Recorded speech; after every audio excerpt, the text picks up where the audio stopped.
ले लो थोड़ा। प्राचीन काल की बात है। एक चक्र नगरी में राज्य करने वाले राजा बड़े दानवीर व धर्मात्मा थे। उनकी रानी भी बड़ी दानी व पति परायण थी। उनके दरवाजे से कभी कोई खाली हाथ न लौटता। रानी ने 2 सेविकाएं नियुक्त कर रखी थी जिससे याचक को कोई कठिनाई न हो, और भंडार गृह में 2 कोठी निश्चित कर दी थी जिससे याचकों को संतुष्ट किया जा सके। इस प्रकार राजा रानी के पास राजपाट तथा धन धान्य की कोई कमी न थी।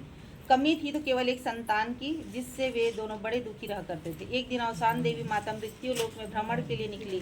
उनकी नजर राजा रानी पर पड़ी। उनका दुख दूर करने के लिए उन्होंने लंगूरे से कहा। लंगूरे ने प्रातः काल ही उनके द्वार पर खड़े होकर आवाज लगाई, भिक्षाम देहि।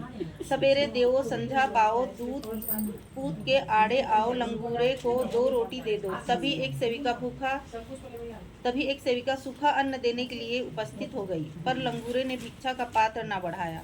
तो सेविका ने कहा, आपको भोजन करना है? लंगूरे ने हाँ में सिर हिलाया। वह बोली, अभी भोजन बनने में देर है, आप रुकिए। तो वह बोला, एक द्वार मांगता रुकता रुकता नहीं, चलता चलता। सेविका कुछ न समझी और रानी के महल में जाकर सब हाल कह सुनाया। एक घर मांगता सुनकर रानी महल के बाहर आई। जब तक लंगूरा चला गया, वह एक पेड़ की छाया में जाकर उदास बैठ गया, क्योंकि उसका नियम था वह एक ही घर मांगता। यदि वहां न मिला तो वह उस दिन भूखा ही रह जाता। उसी समय राजा ने महल में प्रवेश किया। रानी ने सेविका के द्वारा बताई घटना राजा से कह सुनाई। राजा ने कहा, आज से सदा व्रत चालू किया जाए जिससे कोई द्वार से भूखा न जाए। उसी दिन से राजमहल में सदा व्रत प्रारंभ हो गया। राजा रानी राजकाज पूजा पाठ से निपट कर वहीं सदा व्रत के स्थान पर बैठ जाते और सभी को प्रेम पूर्वक भोजन कराते। वहाँ लंगूरे को उदास और भूखा देखकर माता रानी ने उसके पास आकर कहा, क्यों बेटा, क्यों उदास बैठे हो? वहाँ कुछ नहीं मिला।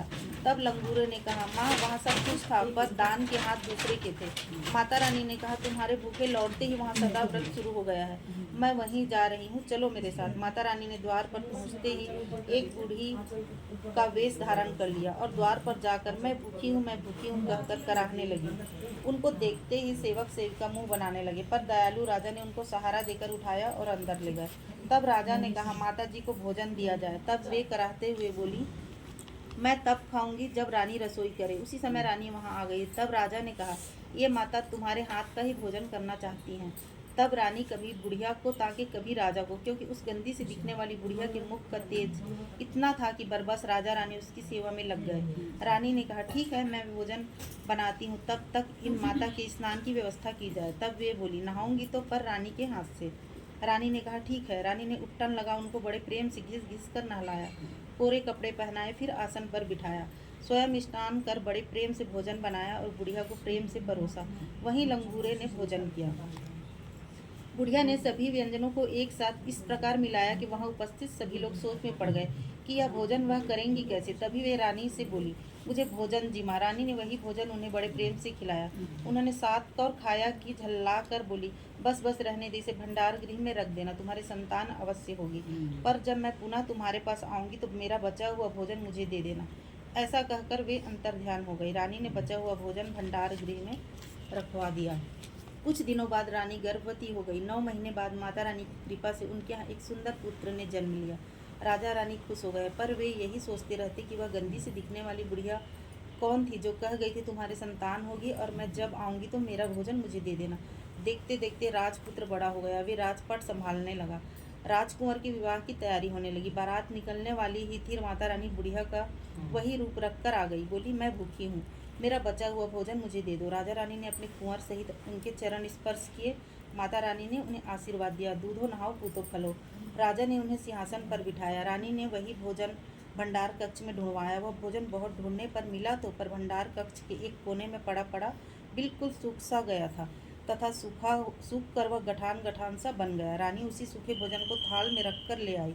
उस सूखे हुए भोजन को जैसे ही माता जी ने स्पर्श किया, वह श्वेत रंग की कोमल सी मिट्टी की तरह हो गया। तब रानी ने हाथ जोड़कर कहा, माता आप कौन हैं?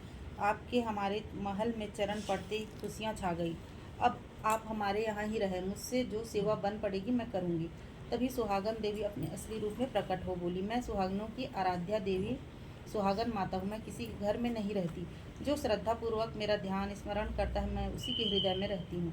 जो मन से मेरी सुहागलों के व्रत की मनौती मानकर सुहागलें करता है उसकी मनोकामना पूरी करती हूँ। यह श्वेत मिट्टी के साथ गठाने ही मेरी प्रतिमूर्ति है।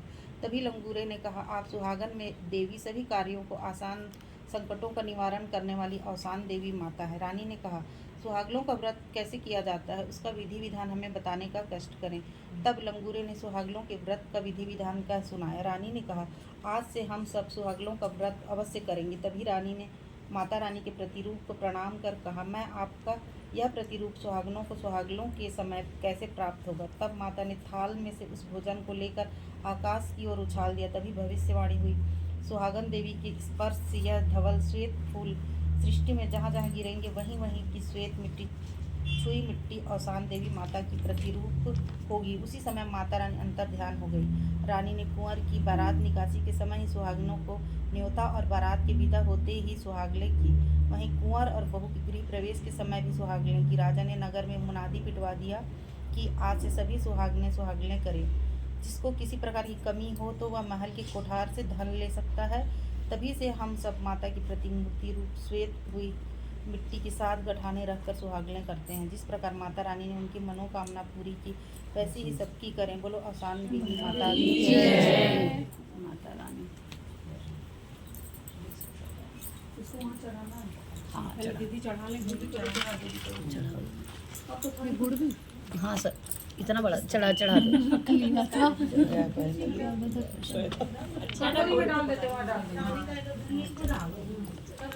हाँ चढ़ा दो।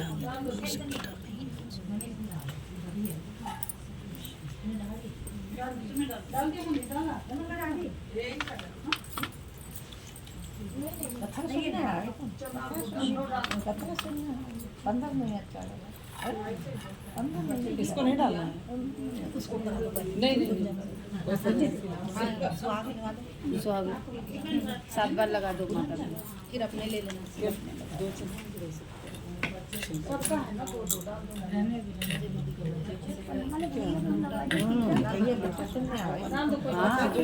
यहाँ सबको देख के बोले वहाँ रो रहा है। कान्हा जी ने सुनना था ना, कहानी पूरी सुनी है इसने। एक मिनट कान्हा जी ने ये लगा दी आंटी। दे दो, यहाँ चुप हो गए, मैं ले लूँ, दे दो।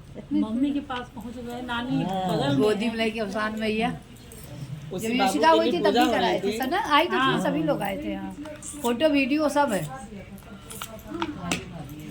हाँ दीदी, बाबू की पूजा थी, बाबू मनाए। हाँ देखो कितना नहीं मम्मी बोलती है रात को गोदी में लेके थोड़ी देर बैठे तो ध्यान नहीं जाए किसी ने। हाँ। आना चाहिए बच्चे को, इसीलिए रो रही है। और सोचा कि ऐसा तो बुलाएंगे नहीं ये लोग हमको, तो रोल उठा तो मम्मा लेगी गोदी। ये मम्मी के आगे हैं। चलो अब मुँह वो करो ना, रहने तो बाद में खाली जाएगी, इधर थोड़ा कर लेंगे तभी तो हम लोग। हाँ पहले इधर लगा लेना फिर उधर कर दे। थोड़ा थोड़ा बहुत होगा, इधर हो जाना। कर नहीं आएगा ना। आपके यहाँ भी तो होली होली होली अब तो उठा ही देते हमारे दीदी लग रही है, खाली उठती है सिंदूर के लिए एक दूसरे को। अब जो बड़ी दीदी है मैं लगवा अब सब लोग वही सोच रहे हैं नहीं कैसे लगाएंगे। जब आएंगी प्रणाम करने सब बाद हाँ तब लगा लेना, अभी नहीं लगा। साड़ी अच्छी लग रही है। हाँ सुहाग तो कभी तो पहनी है। कौन लगाए, जो पास में लगाओ, सिंदूर लगाओ सबके माता के घर। अभी 7 बार लगा के लगाए, हाँ लगा मतलब वही ना लगा करने के बाद। अब तो ठंडी नहीं होती ना। हाँ इस पे तो नहीं जा सकते ना। भाई जो जिसकी श्रद्धा हम जो जानते हैं लगा दे। ऐसे उठाना मत, धीरे धीरे सह ले जाओ, उठाना मत। ऐसे हाँ हाँ बस ऐसे किसका हाँ हाँ उठाना मत, है ना? नीचे नीचे जैसे अभी मैं खसक के चली गई, ऐसे उठाना मत, बस बस भैया रानी, बस रुक जाइए सब बस बस बस सब लोग लगा दो, सिंदूर लगा दो, सिंदूर माता को सिंदूर लगा दो। गौरी माता है, गौरी मैया को सिंदूर लगा के तभी बीच में है ना गौरी हाँ गौरी माता को सिंदूर लगा दो। आराम से नई चीज देख रहे हैं वही मोनिका, आप आई